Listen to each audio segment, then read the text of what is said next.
All right. I think without further ado, we'll go ahead and start here. Want to invite Riot Illinois Board President Jim Norris to kind of get things started about on this webinar. Appreciate everyone being here tonight. So Jim, turn things over to you.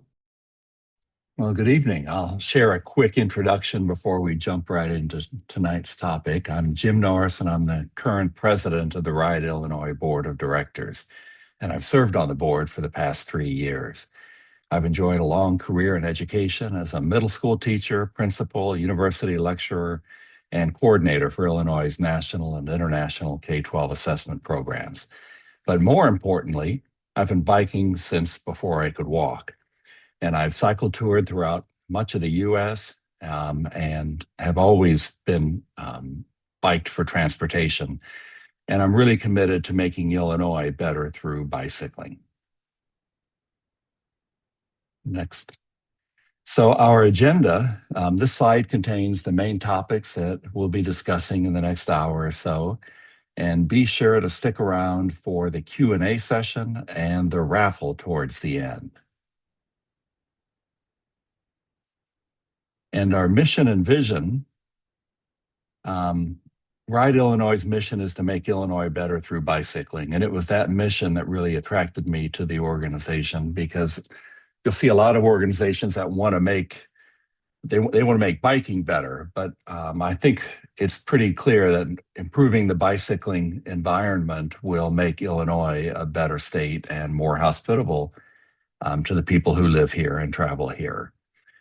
We strive to be the organization that is the leading bicycle advocacy, education, and awareness efforts. We're leading efforts to greatly reduce and ultimately eliminate bicyclist fatalities in Illinois. We want to help Illinois become a top 5 bicycle-friendly state, and we want to make bicycling an everyday option for personal mobility. And I'd like to briefly introduce you to the Riot Illinois staff so that you can put a face to a name. We have Dave Simmons, our executive director, Savannah Curry, our development and membership coordinator. Jessica Nooney is our Riot Illinois Safely coordinator. Ben Harris leads our Give It tour, and that's is it the Greater Illinois Bicycle Tour or Great Illinois? Grand Illinois Bicycle Tour. Grand Illinois. Thank you, Dave. And Elizabeth Adamczyk, who organizes our LCI program and is the lead coach in that. And finally, ways. There are a number of ways that you can become more involved in Riot Illinois. And you'll see a bunch of those listed here. You can become a member, join a RAT, which is our regional action teams, request and share materials, share your story, the I Can Bike There story program. I encourage you to take a look at that website and follow Riot Illinois on our social media. You can also scan that QR code to visit the Riot Illinois website. And now I think we'll turn it over to Savannah. Thank you, Jim. Yeah, so as we get started, I'm just going to share some reminders for our attendees just to make sure we get the most out of today's session. So we're going to go over a few housekeeping rules. First off, this webinar is being recorded and it will be shared. Everybody who registered will get an email with a link to the recording, and it will be posted on our YouTube channel. Feel free to take a minute to introduce yourself in the chat, your name, your city, your org, or any affiliations. Make sure you guys get to know each other. Nice little chance to chat with your peers. Another important point is to make sure to be respectful of speakers and other attendees during the session. Feel free to enter any questions or comments in the chat during the webinar. Everybody will stay muted during the presentation. However, there will be a Q&A at the end, and we'll go back through and read some of chat's questions, as well as maybe have a chance to unmute and ask a question. If we don't get to your question or you think of it after the fact, you can send follow-up questions to info@rideillinois.org. And then lastly, if anybody's not adhering to these rules, you will be removed from the webinar, but you still can access the recording afterwards. We'll just pass it over to Dave. All right. Thank you, Jim. Thank you, Savannah. Again, my name is Dave Simmons, Executive Director of Ride Illinois. Prior to jumping into the main topic tonight, I'm just going to cover kind of a brief overview of micromobility and how that industry has evolved over the past couple decades or so. So want to share a few interesting facts to set the table tonight, and these pertain to how we move about our communities, for work, for school, for errands, recreation, etc. You can see that the three notes here that cars are becoming more expensive. They were already expensive. Now they're, more expensive.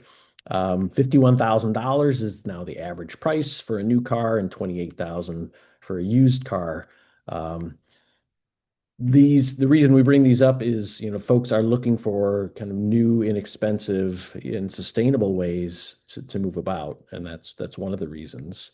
The second reason is that, again, in the last couple decades, there's a lot of new devices, new modes really to get around. E-bikes and e-scooters. We'll be talking about e-motos tonight and one wheels and all these other things. So the industry is really it's rapidly proliferated and is churning out new devices based on consumer demand. And this is not just a Chicago thing, an Illinois thing. It's a national trend that we're seeing. And the devices and the technologies, it's moving quickly, and with many things that, when technology moves quickly, regulation tends to follow. So that's kind of where we're at present day, and we'll talk about that in a bit. And it's also worth pointing out that, as you can see here, 22% of teens have no plans to get a driver's license. So what does that mean? They're going to be using transit, they're going to be using bikes, they're going to be using e-bikes and other modes. Back in the 80s, and I guess I'm a kid of the 80s, about 80%, a little over 80% of 18-year-olds had driver's licenses. The latest data we were able to find was from 2023, and that number's dropped to 60%. And all indications are that's going to continue to decline. So we need to have, there need to be sustainable, practical, safe modes for folks to get around their communities. So just a few interesting facts to set the table. Wanted to share a few examples of micromobility. I tell the story of Segways. When my dad came home, he's like, "Oh my God, Segway! Everyone's going to be on a Segway in 5 years." Well, other than tours in the city, I don't know that anyone's getting around on a Segway, but that was one of the first examples of micromobility. Folks who are in Chicago or in Chicagoland are going to be familiar with the Divvy bike share system. There's also bike share in Champaign, Urbana. I believe Bloomington Normal. Yeah, they've got one bike share as well. So it's another example of micromobility. Scooters are one of the newer devices. These are all relatively new, right? When we think about our communities, 20 years ago, we didn't see these things, and now we are seeing these devices, and they're wildly popular. The Divvy bike share system, for example, had over 11 million trips in 2024, which was a 26% increase over previous years. We're going to talk about e-bikes tonight. I just want to share a few of the benefits. We're going to talk about e-bikes, and of course, we're going to talk about e-motos. That's going to be the takeaway, is that you understand the difference. But some of the benefits of e-bikes are listed here. And when we're talking e-bikes, we're talking about legal classes of e-bikes. It does extend the time that folks are able to, the number of years, the time in their life they're able to ride a bicycle, and also creates new interest in bicycling from folks who maybe otherwise wouldn't have ridden a bicycle. The health benefits, just like a regular bicycle, are great. Mental health, cardiovascular health, etc. And then the transportation angle is folks are using e-bikes to take longer trips. Maybe they wouldn't have taken by a regular bicycle. It's able to extend the range of trips that folks are willing to go by bike or e-bike. And then the planetary benefits, reducing greenhouse gas emissions, cleaner air, etc.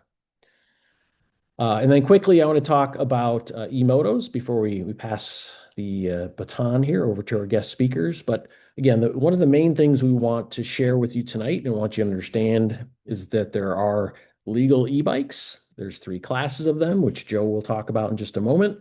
And then there's what's being kind of the popular term is e-motos. Um, and it was a term developed by People for Bikes. If you're not familiar, they're the bike industries advocacy org. And it's a way for folks around the country to kind of have an idea or a vision of what these devices are we're now seeing on our roads. I mentioned the industry moving really fast, the e industry, if you will. Key characteristics here about an e-moto is that they look like a bike. They're built on a bike frame. They have a motor greater than 750 watts, which is 1 horsepower, and they can go faster than 20 miles an hour without pedaling. So those are some key characteristics that separate e-bikes, or legal e-bikes from e-motos. So we know that they're popular with teens. We know they pose safety concerns across the nation. And we also sympathize with those who have maybe been passed by either an e-bike or an e-moto, someone going way too fast for the conditions. So it's a quick little tease about e-motos.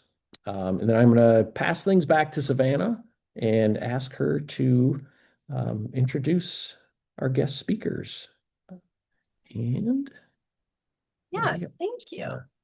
So we're pretty excited. We have three amazing guest speakers this evening to help further your education on e-bikes and e-motos. I'm going to share a little bit more about our speakers. We're going to start with Joe Borelli.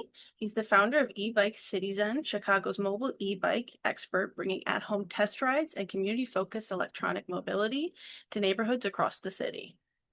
Our second speaker is Alderman Jamie Munns. Prior to her election to City Council as Ward 2 Alderman in St. Charles in April of 2023, Jamie served on the city's Youth Commission for 7 years, including 3 as chairperson. She continues to serve on the boards of the St. Charles Education Foundation and Fox Chase Boulevard Median Foundation and volunteers for numerous D303 events. Her key focuses include fiscal responsibility, smart and sustainable growth, safety and accessibility, and community engagement and transparency. She encourages direct communications and aims to be visible and accessible to her community.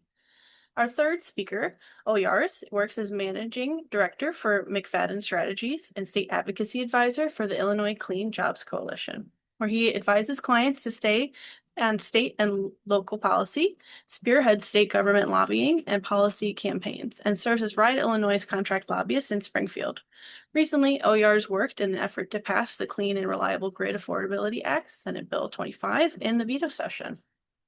Previously, Oyars served as Senior Assistant Counsel up to the Speaker, handling complex issues and performing legislative drafting, analysis, negotiation, and legal research for House Democrats.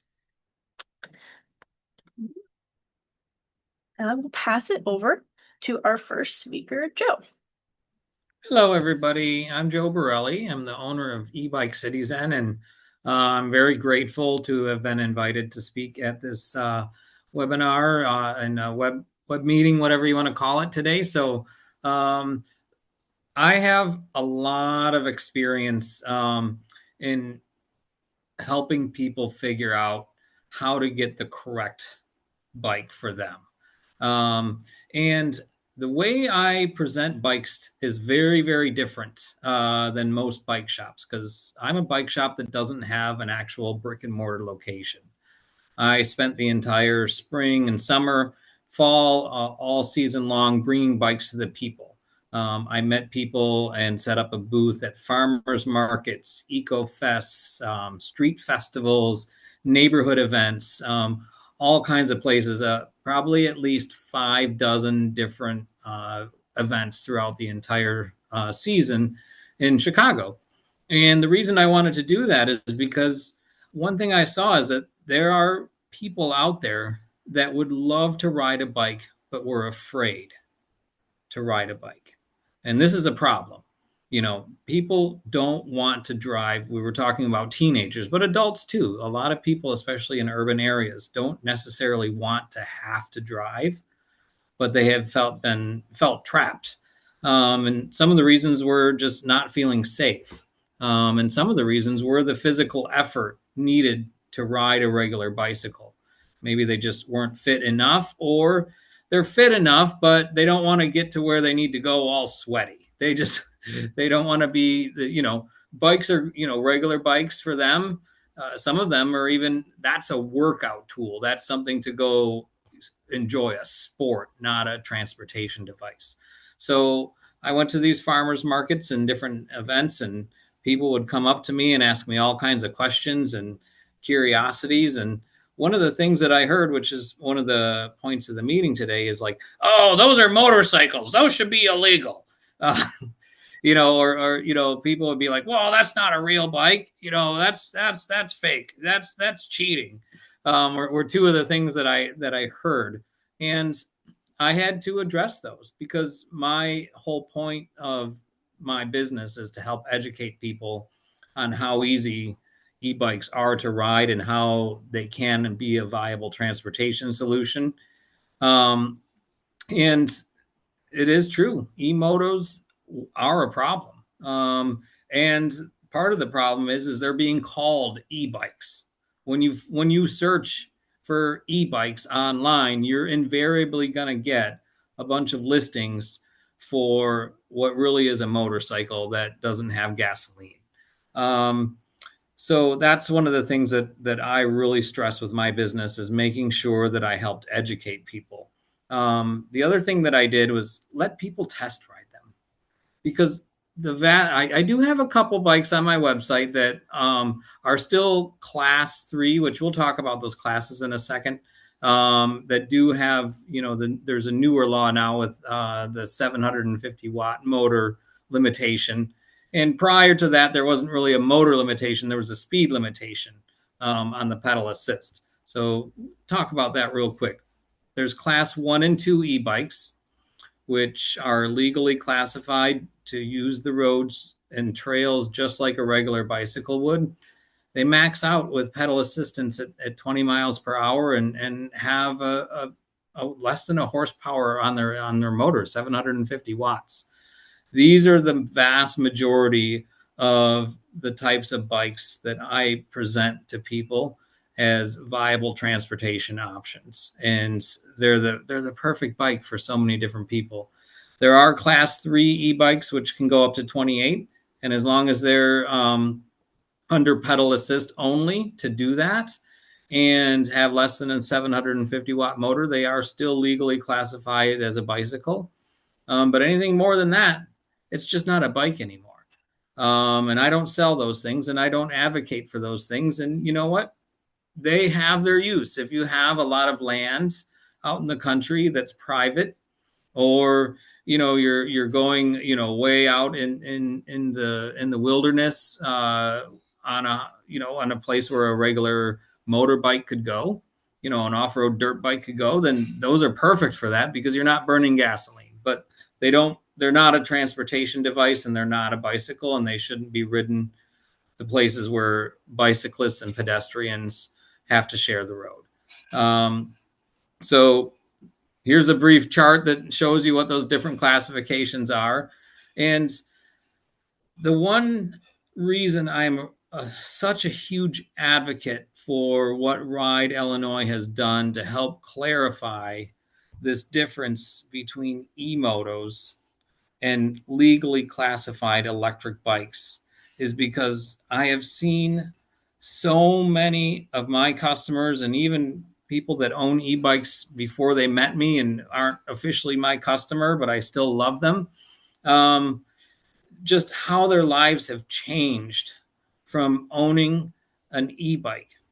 If we go up one more slide, this is just one example. This is Paula. She's one of my favorite customers, and she's just one example of some of my customers. If you notice, she is an older lady that is not svelte and skinny and buff and all the muscular or any kind of the things like that. She hadn't ridden a bike in many years, but when she was younger, she rode bikes all the time. But as she got a little bit older, she wasn't physically able to do it anymore and ride the distances she wanted to ride. She lives, in the city of Chicago in a north side neighborhood, and it's got plenty of bike paths around her. She wants to go to the store. She wants to go to the farmer's market. She wants to go grab her groceries and ride along the lakefront and do all those things and enjoy and even commute to work. Sometimes she works from home part-time, but has to go into the office a few days a week. She doesn't want to use her car. She wants to get there by bicycle, and there's tons of people like her that can't do that on a regular bike. Even if they're younger and more fit, riding a regular bike in the summertime, you're going to get to work all sweaty. They want something that they can still ride their bike, but it's easy enough for them to do it with lower effort, but still getting that exercise and that movement in their legs and the fresh air, the mental health benefits, and having a way to do that. So I just want to thank Ride Illinois so profusely for helping people learn the difference between these legally classified low speed electrically pedal assisted bicycles and the motorcycles that don't belong where bicycles go. Because we need people like Paula who own a car but don't want to use it for every single trip they make, still have that ability to use a electrically pedal assisted bicycle. We don't want to outlaw these legal devices because it's preventing people from being able to use a bicycle in their daily life when they've lost the, or not, I don't want to say lost the ability, but when a traditional bicycle doesn't work for them anymore, they need to have this choice so they can continue bicycling. And it's not just older adults, it's commuters, it's moms, families are one of the biggest things. Another example of people that really benefit from e-bikes, and I have a bunch of examples of this, are parents with smaller children. That they need a way to transport their children on a cargo bike that's a pedal assisted, because mom cannot carry two kids and their book bags to take the kids to school on a regular pedal bike, but she sure can do it on an electrically pedal assisted legal e-bike. And I've got tons of customers that have bought e-bikes for those reasons. We need to keep these devices legal and help people realize that these are the devices that they should be buying and the type of bicycles they should be buying when they're looking for electric pedal assisted bikes. And we need to help people learn that the e-motos, they don't belong on our city streets. They don't belong, on bike trails and bike paths. They just don't belong there. But we need to protect the people that want to ride a regular bike. Awesome. Thank you, Joe. You're Real welcome. quick, Savannah, because you're going to be our intro. I just wanted to go back to this slide real quick and just share, some of these are the bikes Joe's talking about, the legal e-bikes. These are some of the laws that pertain at the state level when it comes to e-bikes. I would encourage folks, if you have questions for Joe, go ahead and populate them in the chat or keep them kind of top of mind, and we'll do a Q&A after Jamie and OERs have an opportunity to chat. So thank you, Joe. Sorry to interrupt or jump in there, Savannah, but I'll. Yeah, you're fine. Thank you. And to anybody interested in looking at e-bikes for holiday gifts, be sure to check out ebikecitizen.com. And now I'm going to introduce our next speaker, Jamie Munns. Thank you so much. I apologize. I've lost my voice a little bit from a cold. But I'm gonna share my screen here. And there's a few things that Joe and Dave have can everybody see my screen? You can? Okay. Joe and Dave have both brought up, and I think education is a really important piece of this. I'm glad that you're sharing those different classes of bikes because people are not always clear what they are.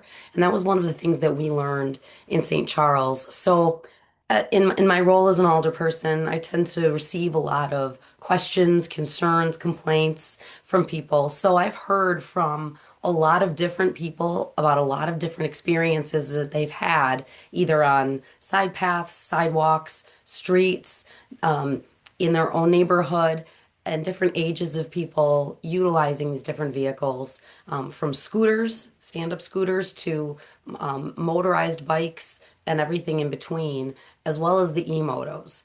And what I learned very quickly is that what one person might think is something is not necessarily that thing. I learned a lot through looking through the Ride Illinois information, and I really enjoyed how they really pulled out and separated e-motos as something completely different. Because what I heard the most about from our community were, the way it was always phrased to me was these kids on these little mini motorcycle bikes riding up and down the street. And I learned quickly that those are e-motos. They're not bikes. They're not motorcycles. They're a moped-like vehicle, but they go up to very high speeds. They're very low to the ground a lot of times. They don't require licenses, but they shouldn't be ridden on public streets. And I don't live in a community where we have a lot of rural population or a lot of rural land. So you're talking about people that live on a quarter of an acre. They don't have the space for someone to use something like that. And what my largest concern is that well, actually, there's two. One, that the manufacturers are not being required to label these with what either state regulations are, or make people aware that there are regulations that come with what they're purchasing. Because sometimes these are purchased as gifts for grandkids, or for their own kids, and they assume because they're legal to buy, and it might say for ages 8 and up, it doesn't actually mean that age 8 is legally able to ride something like that. And then the other is, what we found is that there is a state law that has a very minimal information, or very minimal guidelines on what you can do on electric bikes, but it's extremely limited. And what has happened now is that all of these different municipalities, park districts, forest preserve districts that oftentimes overlap each other in space have different rules because they've tried to patchwork something together instead of having something comprehensive. And I always bring this back to people and say, can you imagine if this is what happened when you got in your car? So I live in St. Charles. We are neighbors with South Elgin, Batavia, Geneva, West Chicago. If I crossed over each of those borders and the rules were different in my car, it would be chaos. If you had to try and remember from one municipality to the next, do I need to wear a helmet? Do I have to be this age? Can I ride it on this part of the road or not? And that's what we've done in Illinois now, is we have a different rule. And there are some parts of my city, even in the neighborhood I live, where we have a park in the center of our neighborhood that is governed by the park district. There is a path, and that path has different rules than when you get onto the sidewalks that are governed by the city. And so these can be really confusing for people because, A, it's hard enough for adults to figure that out, but imagine being a kid trying to know what you can and can't do. And it was really highlighted to me when I read some articles about things that were happening more in the northwest suburbs, where there were kids that were using these bikes for transportation to, say, the library or to friends' houses where they lived one town over, and it was legal for them to ride their e-bike in their town, but not to where they were going. And I think that as a legislative piece, I have talked to about 5 different state level legislators and tried to highlight for them why this is important. Depending upon the community you're in, and I know Joe is in the city, so you have a very big mixture of incomes and transportation options. But in the suburbs, we've designed a lot of our suburbs to be very difficult to navigate if you don't have a vehicle. But if you have a car or if you have a bicycle, you have a little bit easier time. And we have many people who find this to be a less expensive, and more economical way for them to get around.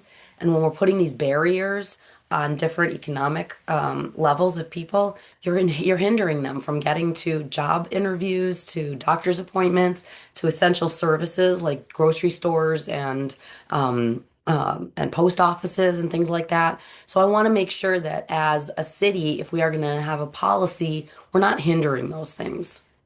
What I found the most interesting when we rolled out our bike policy was that some very serious cyclists had a big opposition because we weren't going far enough.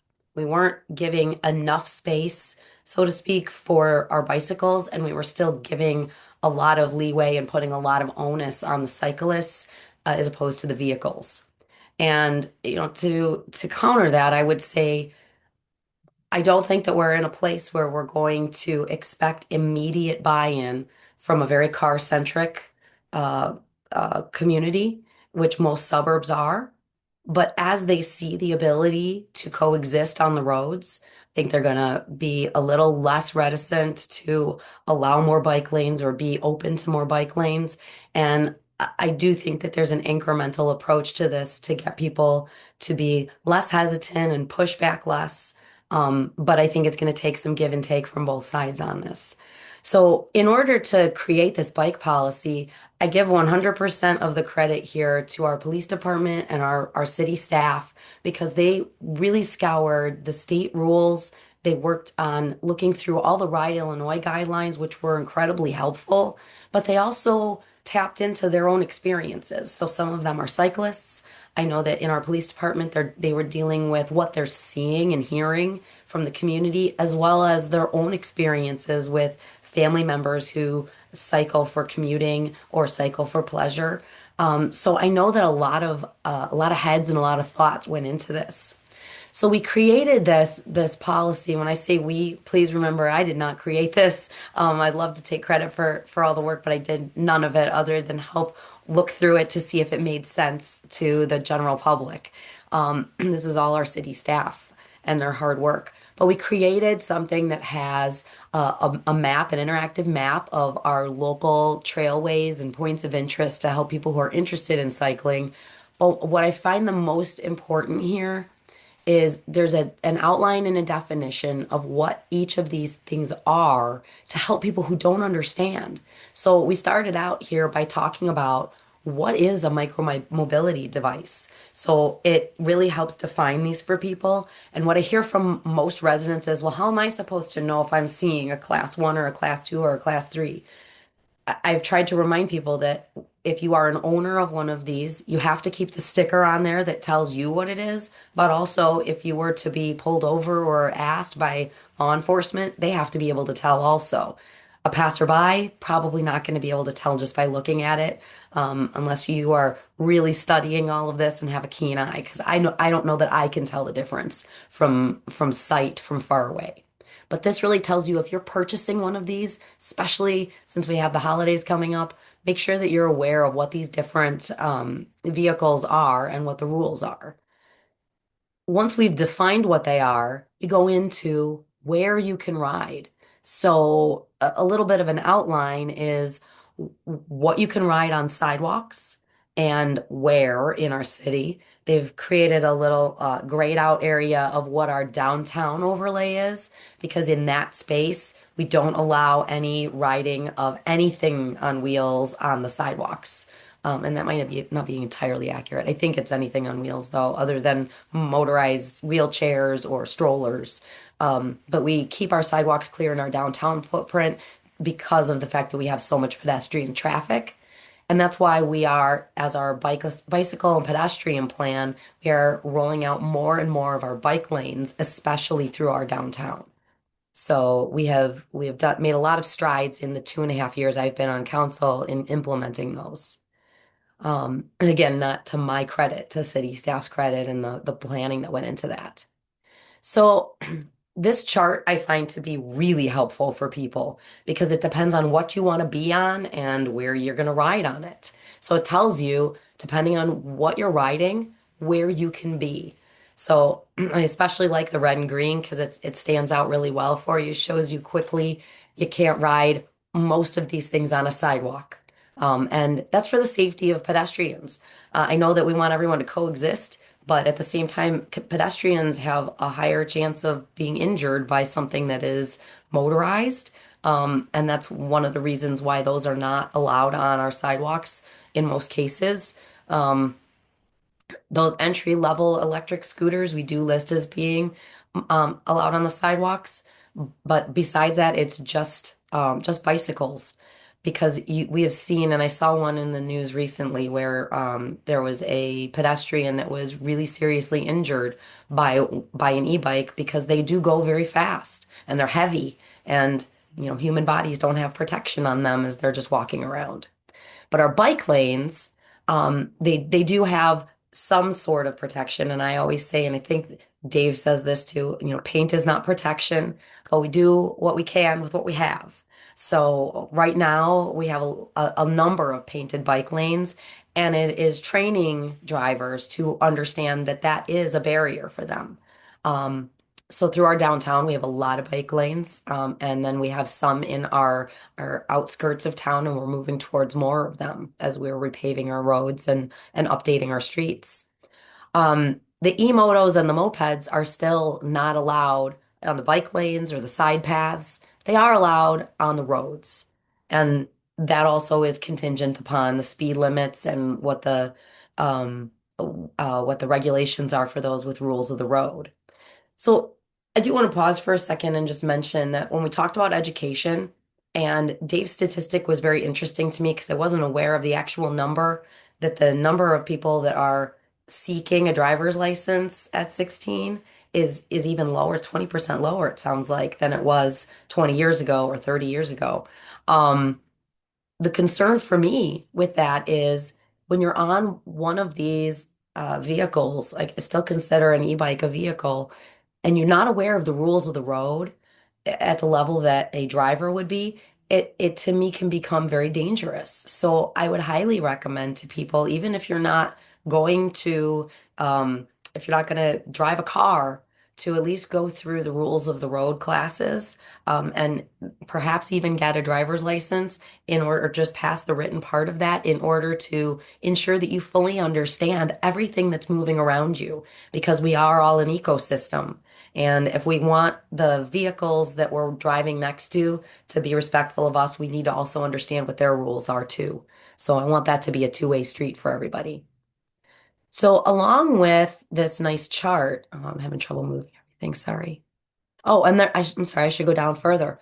This also shows what some of our markings are. And I was very surprised to learn that even experienced cyclists that I know weren't sure what the difference between a sharrow or a shared arrow and a bike lane and a bike path were. I'm still getting questions from people who see on one street we have on one side of that there are bike lanes, and on the other there are painted sharrows because of the limitations on that side of the road. And to try and help people understand what these different things are from a visual perspective, we have some nice illustrations here, which I found to be really helpful. And then they also cite some of the different state regulations and links to those, which I think again is helpful because the more resources you can provide to people in one place, the better. Um, we also have another tab here of who can ride. And a lot of this is dictated by the state. So these low speed electric scooters, that is a state regulation that they have to be 18 years old. I can't answer anyone when they ask me, how come you can be 16 and drive a car, but you have to be 18 to ride the low speed electric scooter? I don't know the reason. I just know that's the state law and that's what we're following in our ordinance. And then for class 3 e-bikes, we require that people are 16 years old or older because those do go up to 28 miles per hour. And then a moped must be 16 years old or older and have a valid driver's license because that is a licensed vehicle, which carry insurance on and has to have a license plate. And full disclosure, I actually have a moped. It's been out of commission for a while because there's something wrong with it no one can figure out. But to Joe's point, sometimes I need to be somewhere faster or less sweaty, a little further away than I feel comfortable driving or riding my bike, I should say. And so I try to ride my moped when I can for that. I am looking into an e-bike though to see how that might work instead because I do prefer the bicycle. We got a guy you can I talk know, to. I know, I know, I know I do. I got a couple local guys too. I got to give some business to. So it may not come directly to you, Joe, but I'm going to talk to you about some ideas.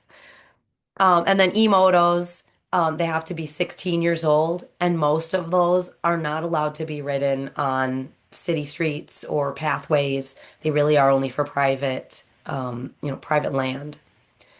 And then we also have a tab for best practices. It goes through the city codes and the state laws. Helmets, it's not a law in Illinois for most things, and I would give you a bunch of arguments against that, especially after reading an article in the New York Times recently about a young person who has some serious brain trauma from falling off of a very short ride on an electric bike. It's dangerous. You should always wear a helmet. I wear a helmet everywhere. And then we also have a list of penalties. These are really low, and the intention is not to make it a revenue source. It's to encourage people to do the right thing, and sometimes you have to have a penalty for that. If we really wanted to make a revenue source, we could hike those fines up, but that's not the intent. We want to make sure that if we're stopping somebody because we see them doing something that's dangerous or is against our ordinances, we're going to give them a warning. We want to make sure that they know that this isn't something that they should be doing and why. And I would say most of the time when I talk to people about this, it's a shock. They didn't know. They're learning about it and they're going to start doing the right thing. So, I would encourage any other city that's looking into this to approach it from that perspective as well. You don't want people afraid to see a bike officer. You want them to, stop and listen if there's something that they're doing wrong.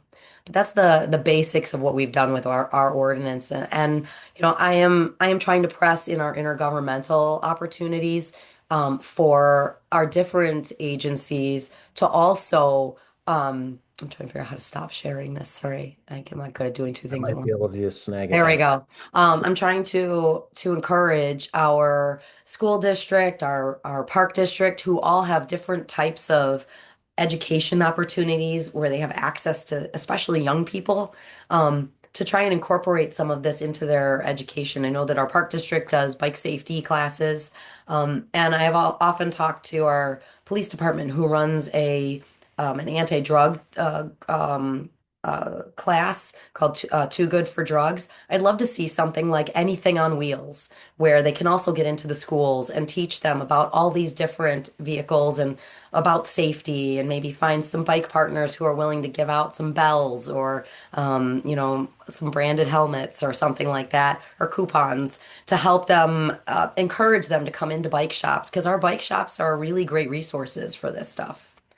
So I talked a lot. I think that's probably too much.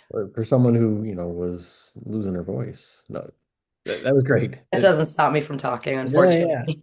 No, Thank you. thank you so much, Jamie. And again, Savannah, I'm kind of jumping out of turn, but encourage folks to put questions in the chat and turn things over to OERs, Savannah, and then OERs. Yeah, thank you so much, Jamie, for going over everything and for looking to write Illinois guidance for municipalities. We're now going to zoom out from a municipal level to the state level, and I'm going to pass it over to OERs. OERs is Ride Illinois contract lobbyist. Thanks, Savannah. I've had a lot of fun over the last year being one of Ride's contract lobbyists in Springfield. And I'll just start by saying that I strongly agree with the alderperson about the importance of education in this. We've heard a lot directly from legislators, from state agencies, and from municipalities seeking clarity on this and asking specifically for Ride's educational materials on this. So at the same time that Dave, Savannah, and the Ride team have been raising awareness about e-motos and the difference between e-bikes and e-motos, those same people, those municipalities, state legislators, and state agencies have taken note and really want to pursue regulation at the state level. In the last week of the October veto session, the Secretary of State's office convened a working group meeting addressing the need for e-moto regulation at the state level. And their request was to work out differences in that working group and to produce a single bill to advance together. As RIDE, we have two pieces of legislation related to this that we're really interested in pursuing. First, the Motor Driven Cycles Act regulating e-motos and possibly also e-scooters, and bike walk education legislation. So as part of this stakeholder process, there were a lot of different stakeholders in the room. Secretary of State's office, IDOT, Active Transportation Alliance, and Abate Illinois, which are the motorcyclists, and the Illinois Municipal League. So on e-motos, all those stakeholders have a strong shared interest in creating a set of statewide standards among all interested stakeholders. E-scooters, there was split opinion there due to the Illinois Municipal League. And we'll be sure to keep our members updated on what's going on there. So to this slide, the first thing we want to do as part of that working group process is to regulate e-motos and protect access to e-bikes.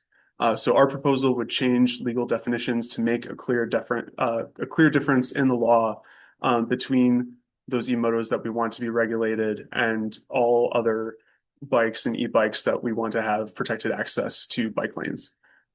Additionally, we'd require a driver's license and insurance to use e-motos, or as in this legislation, we call them motor-driven cycles, similar to the kind of regulation that is happening for mopeds. This statewide solution would dissolve the patchwork of local ordinances that exists right now around the state and provide clear direction to riders, elected officials, and law enforcement. Can we move to slide 2? There you go. We also want to regulate retailers that are acting in bad faith. And part of that is going to require uniform signage indicating e-motos are not to be used in bike lanes and protecting that space that should be for bikes and e-bikes and not for vehicles that are operating in a dangerous manner or going too fast for that space. We also want to ban misleading marketing, selling e-motos as e-bikes, which confuses customers, parents, and the public, and has caused the need to raise all this awareness and try to draw this distinction as clearly as possible, not just in the law, but also in public forums.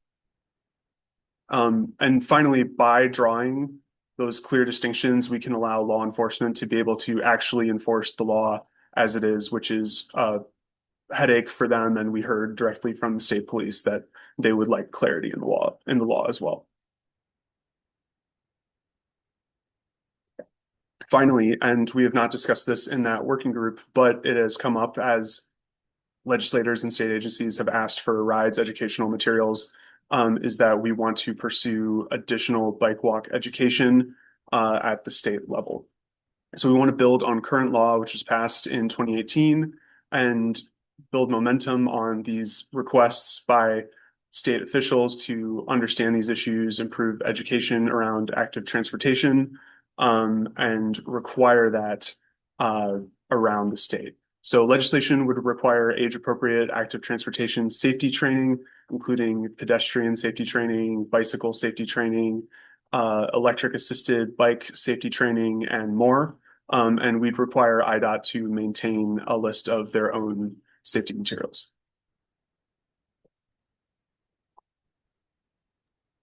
And that's all I got. Yeah. Thank you, OERs.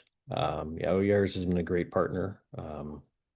As we pursue legislation, we know it's not going to take the same shape it is right now. It's going to go, in different directions during conversations, but we feel like we're at least able to kind of guide the conversation right now based on the months and months that we've been immersed in this topic. So yeah, thank you, Joe. Thank you, Jamie. Thank you, OERs. Appreciate your time, your knowledge, your experience, and for you being here tonight. And so our hope is that this webinar and what the information that was shared increases your knowledge of the differences between e-bikes and e-motos. And as the title recommends, know before you buy. So maybe we should have done this by Black Friday, but we're pretty soon afterwards. So we have some time for Q&A now. Ask all the speakers, including Jim, our board president. We're all here to answer questions. You can enter your question in the chat. You can also raise your hand, and we can unmute you. We're a smaller group, so you could probably just unmute as well. So yeah, happy to answer any questions. Maybe, and Savannah, I don't know if it seems like maybe you've been monitoring the chat. Could you maybe run through that first and see if there's any questions we can answer off the bat? Yeah, there was one question that that I did jump the gun and answer in the chat, but it might be nice to bring in front of the class. Maybe if we could bring that slide back up with the different classes, the chart. We had a question about if class 3 also has throttle, or if it's just class 2. So maybe this would be a good point to. I think we should have our e-bike expert Joe. Would you mind taking that? Yeah, so these classifications are, in Illinois and other states have similar classifications. And I am a local e-bike retailer, but I also sell nationwide. So it is very confusing. It is true that most class 3 e-bikes that can legally go up to 28 miles per hour also have throttle and pedal assist. And I have not seen a class 3 e-bike that does not also have a throttle. However, the throttle cuts off at 20. And that's how I have helped my customers learn, what these classifications mean, because a human powered bicycle can go faster than 28 if you've got a fit enough rider on the right course and the right pavement situation. You can pedal a bike faster than 28 miles per hour, even if it doesn't have an electric motor to help you. And that's where these classifications come in, is that the assistance given by the motor is computer controlled to cut off at those particular speeds. But it is true that there are very few even legal e-bikes that are even class 1 anymore. Almost everything starts at class 2 because they have a throttle and pedal assist that people can use in combination. So that's the other thing too. Yep. There are some people out there that on this drawing tool, I figured I should use it. Yep. There are people that do take e-bikes, and this is a big thing. And I urge all of my customers that purchase bikes from me, don't try to mess with the electronics. You increase your fire risk because you're messing with the way that the battery was designed. And B, you're making the thing not work the way it's supposed to. And the other thing that, if you're out there looking for a thrill ride, you should buy an e-moto or a motorcycle and properly register it as that type of a vehicle and have the correct licensing to do that. If you want to just buy a bike but still want to go 40 miles an hour, then you shouldn't be. This is not the vehicle that you're looking for. If you're looking for an economy car, or if you're looking to go like a Corvette, you're not going to buy, a Chevy Spark. and that's what a bicycle is. A bicycle is a transportation tool and a pleasure device that's meant to be enjoyed at low speeds or for exercise. If you got a road bike that's, human powered only and you want to go as fast as your legs will carry you, then please do. But also ride safe for the general speed of the general conditions of where you're riding. If you got a bunch of people around you on a trail, don't ride like an idiot. Be respectful of the people around you, and and just buy a bike that's legally classified, and you're going to have so much fun. Yeah. And Savannah, I see your hand is raised. Did you have something to add, or maybe something in the chat? Oh, related to that? I just had another question for the group, but thank you, Joe, for touching on all those points. I don't know if I'll have a chance to get to all the questions, but I thought this one, Dave Oyars, if you could touch on, what does the timeline look like for the next legislative session in Springfield? When do we foresee work on new legislation that could A, start being developed, or B, potentially what is a tough timeline to actually get some new laws passed? So, Oyars, I'm going to take it, and then you're going to tell me what I say incorrectly, right? Sounds great. Yeah. So there is a deadline for bills to be introduced. I think it's mid-January. That's the Legislative Reference Bureau, the LRB deadline. So any bill that's going to be discussed in the legislative session needs to be introduced at that time. Then it kind of goes into the legislative sausage making. Do bills get assigned? Ideally, a bill gets assigned to a committee and then it gets discussed in committee. If it passes committee, it goes on to the full body. Then if it passes that, it goes to the alternate or the other body. And there's some back and forth there as well. So that was kind of timeline. And then what bills have to be, it'll be through session. Legislative session ends is it still May, even though it's a shorter session with an election? Yes, May 31st. Yeah. And then has to be signed by the governor within it's 2 60-day periods, I think, right? So essentially by summertime, a bill would have to be signed by the governor for it to become law. Am I all right? I'm seeing, yeah, okay. And I see the chat here. So legislate. So the bills are being the Motor Driven Cycles Act that OER's mentioned has a draft is already available. We have a sponsor in the House and in the Senate willing to introduce. Potentially, what is a tough timeline to actually get some new laws passed? Rough timeline. Thank you. Yeah. Yeah. I mean, rough timeline. I mean, that would kind of what I just explained, this coming session, I think we would know when do you think we would have a pretty good idea if something's going to pass or not OERs? Obviously, something can go all the way to the end of May, but we kind of get a sense early on if something's gaining traction.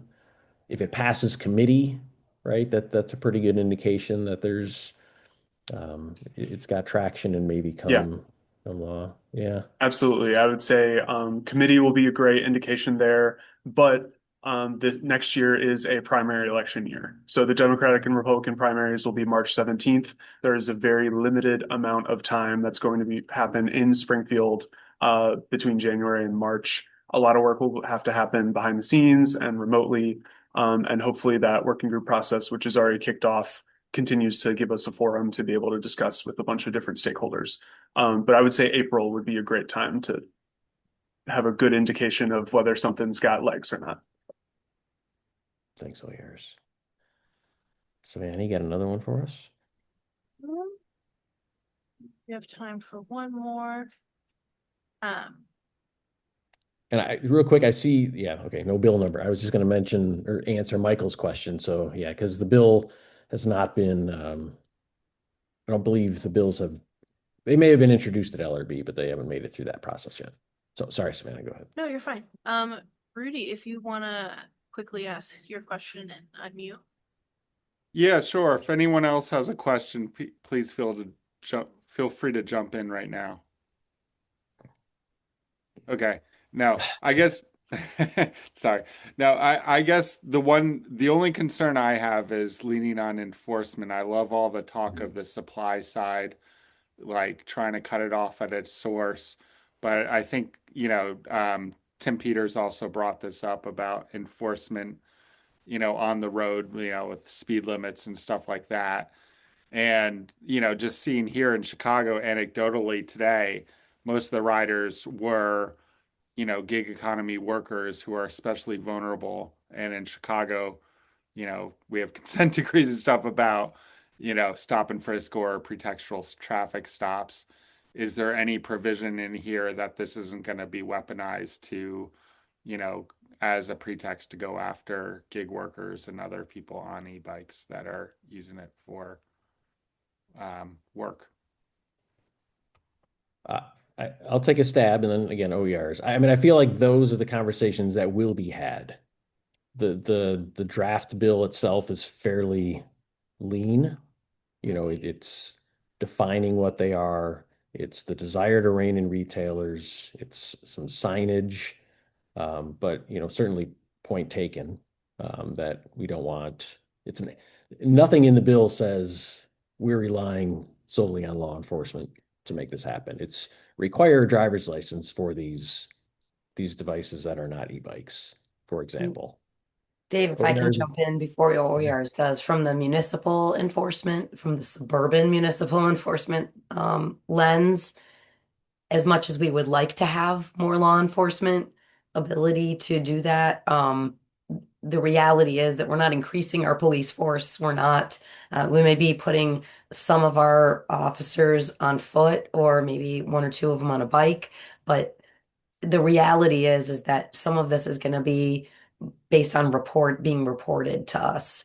It's going to be really difficult to enforce if we don't put any money into enforcement. And I don't see any communities doing that. I don't know what the city of Chicago is doing. And obviously the climate is very different between city of Chicago and your outer suburbs.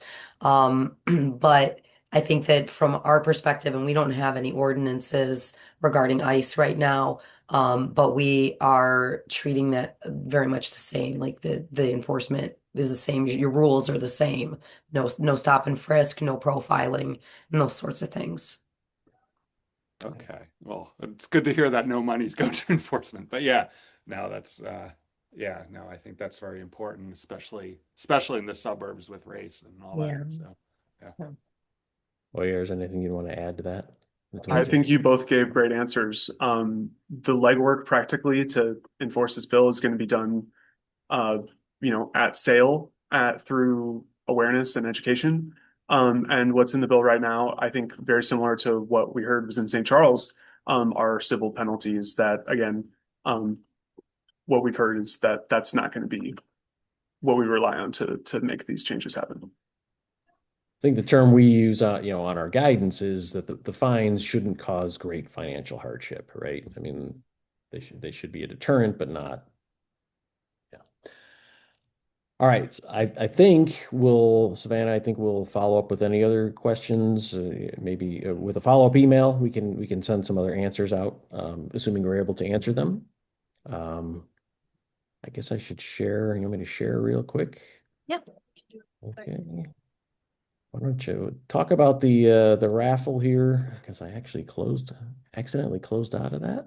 Oh, Yeah. So for those of you hanging out, we will have a raffle. I'm going to quickly just mention thank you to all of our speakers and all of those who attended.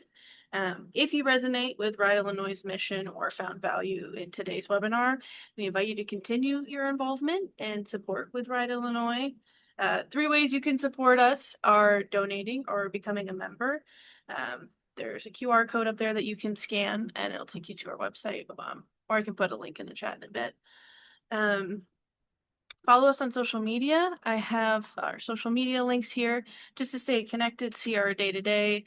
For those of you asking questions about bills and whatnot, we do typically do some sort of social post or whatnot, kind of highlighting the work we're doing behind the scenes. And then lastly, spread the word. Take what you learned from this webinar and pass it to your peers and community, kind of spread our message even farther than we can reach alone.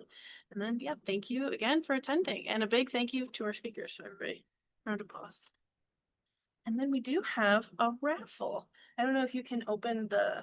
Oh, yeah. Okay. Dave. Yeah, we use this fun little wheel of names.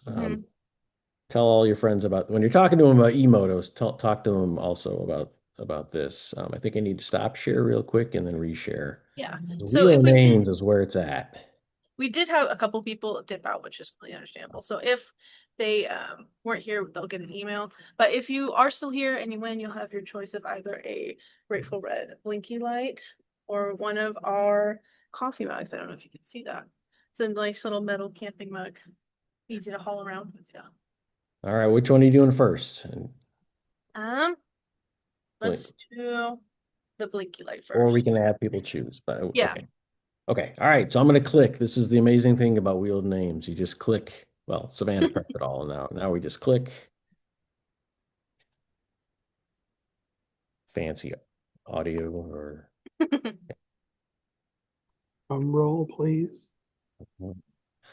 I don't think I'm allowed to I was just going to say, all right. So Rudy's on our I board. donate to one of the speakers. Yeah. Jamie or Joe. We'll do O'Hare. another one. We'll do another one. Here we go. If it comes up Jim Norris, we know it's rigged. Oh, all right. Okay. Tim Peters. If you're still around, if not, we'll send you an email. But you'll get your choice of either the Blinky light or the mug. Okay, and then one more.